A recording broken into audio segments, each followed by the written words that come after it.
This is the story of Madam Koi Koi.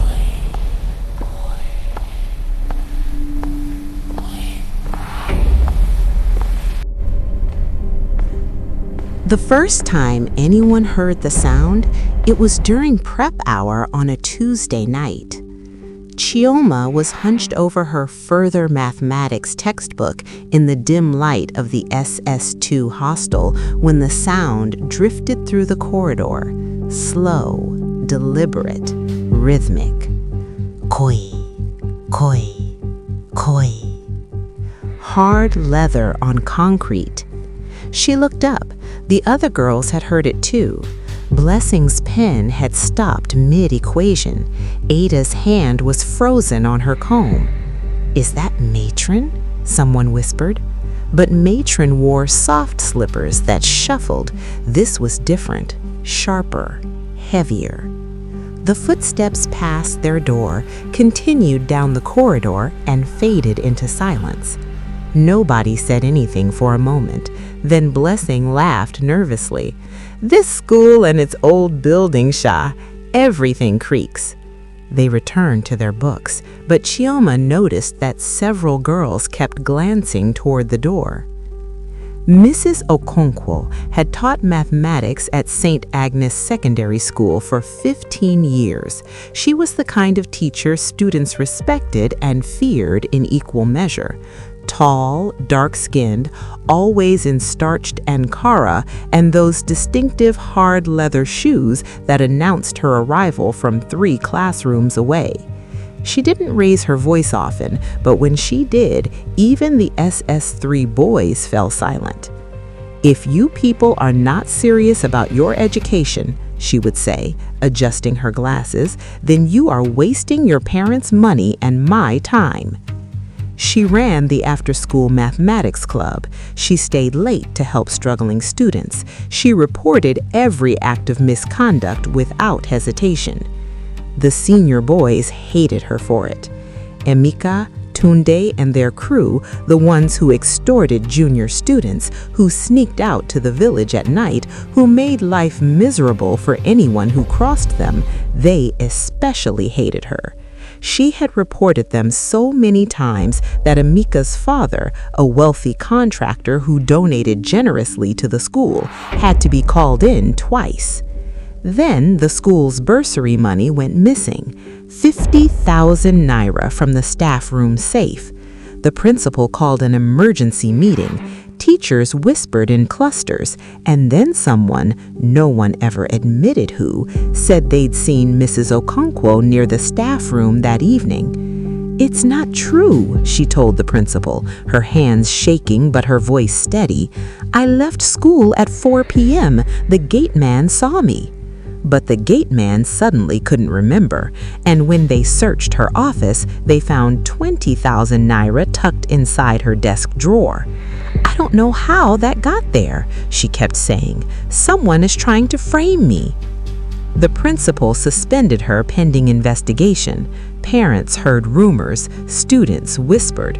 Mrs. Okonkwo's name became mud. She stopped coming to school.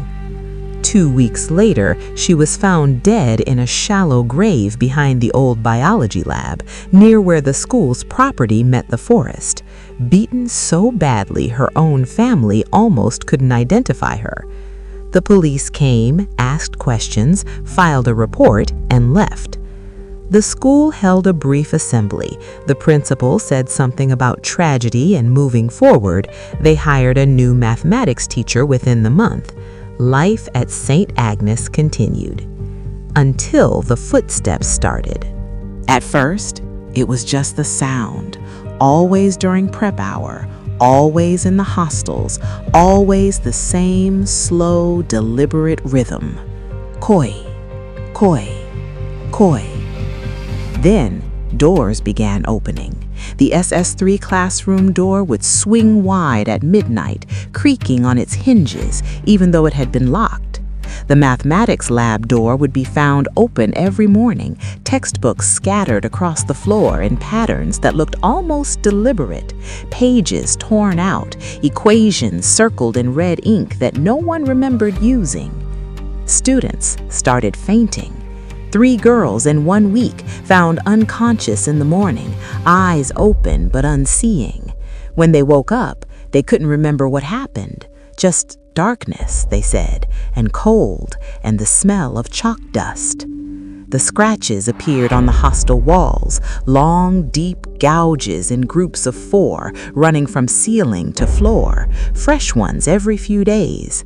The maintenance man painted over them, but they always came back. "It's koi-koi," the junior students whispered. The seniors laughed at first. "There is no such thing. You people watch too many movies." But then Ngozi saw her. She was coming back from the bathroom at 2 a.m. when she saw the shadow at the end of the corridor, impossibly tall, impossibly thin, with 2 points of light where eyes should be. The shadow didn't move, it just stood there, and Ngozi felt something cold wrap around her chest, squeezing. She ran back to her room and didn't leave it for 3 days, even to eat. The dream started during the 2nd month. Students would wake up screaming, talking about being chased through endless corridors by something they couldn't see, only hear. Koi, koi, koi. Getting closer and closer until they woke up with their hearts hammering and their sheets soaked with sweat. Chioma had the dream on a Thursday night. She was in the mathematics lab, and Mrs. Okonkwo was at the board, writing equations, her back turned. But when Chioma looked closer, she saw that Mrs. Okonkwo's neck was bent at an unnatural angle, and her hands were leaving red smears on the chalk. "Chioma," Mrs. Okonkwo said without turning, "come and solve this problem." Chioma tried to run, but her legs wouldn't move. The footsteps started behind her. Koi, koi, koi. She woke up to find her bed had moved 3 feet from the wall. The worst were the mirrors. Girls stopped using the bathroom mirrors at night because sometimes, if you looked long enough, you'd see her standing behind you, tall, dark, wearing her starched ankara and those hard leather shoes, her glasses reflecting light that wasn't there, her mouth moving, saying something you couldn't quite hear. And if you heard your name called in the hostel at night, in that familiar, stern voice that used to mean you were in trouble, you didn't answer. You pretended you were asleep, because the girls who answered woke up with bruises around their throats, like someone had grabbed them. The principal brought in a pastor. He prayed, sprinkled holy water, declared the hostels cleansed. That night, his car wouldn't start. When it finally did, he drove away and never came back. It was during the 3rd month that things changed. Emeka started screaming during night prep. He was staring at the empty chair beside him, his eyes wide, his whole body shaking. "She's here," he kept saying. "She's sitting right here. She's looking at me." They took him to the school clinic. He wouldn't stop shaking. 2 days later, Tunde was found unconscious in the toilet, his head cracked against the tile. He woke up in the hospital talking about how something had dragged him across the floor, how he'd seen her face inches from his, how she'd whispered, "You know what you did." Kunle, the 3rd boy, tried to run away. He packed his bag in the middle of the night and climbed over the school fence. They found him the next morning wandering the main road, incoherent, talking about how she'd followed him, how he couldn't escape the sound of her footsteps no matter how fast he ran. The 3 boys were withdrawn from school. Their parents came in expensive cars and didn't ask questions. But before Emeka left, he told the principal everything, how they'd stolen the muddy and planted it in Mrs. Okonkwo's desk, how they'd followed her that evening when she went to confront them, how things had gotten out of hand, how they'd panicked, and the principal called the police. The boys' families paid to make it quiet, but everyone knew. The truth spread through St. Agnes like wildfire. Mrs. Okonkwo had been innocent. After that, things were different. The footsteps still came during prep hour, koi, koi, koi, but they didn't feel menacing anymore. More like a patrol, a teacher making her rounds, ensuring students were studying, keeping order. Doors still opened sometimes, but only to classrooms where students had left lights on or windows unlocked. The scratches faded from the walls and didn't return. Students still heard their names called occasionally, but when they worked up the courage to answer, nothing bad happened.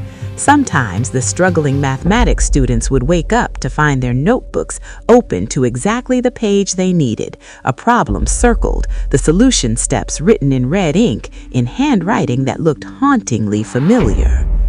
Chioma saw her once more in her final year. She was studying late in the mathematics lab for her WIAC exams when she felt that presence, the temperature dropping, the smell of chalk dust. She looked up, and Mrs. Okonkwo was standing by the window, clear as day, wearing her favorite blue Ankara and those hard leather shoes. They looked at each other for a long moment. Mrs. Okonkwo smiled, a real smile, warm and proud, and nodded once. Then she was gone. Years later, when Chioma would tell her own children about St. Agnes Secondary School, she would tell them about the mathematics teacher who loved her students so much that even death couldn't abandon them. She would tell them about Koi Koi, not as a monster, but as a guardian. And on quiet nights, when she visited her old school for alumni events, she would still hear them sometimes, faint but unmistakable, echoing through the corridors. Koi, koi, koi. The sound of hard leather shoes, walking their eternal patrol, keeping watch over children who were no longer hers, but who she protected anyway, because that was who Mrs. Okonkwo had always been, a teacher, through life, through death, through everything.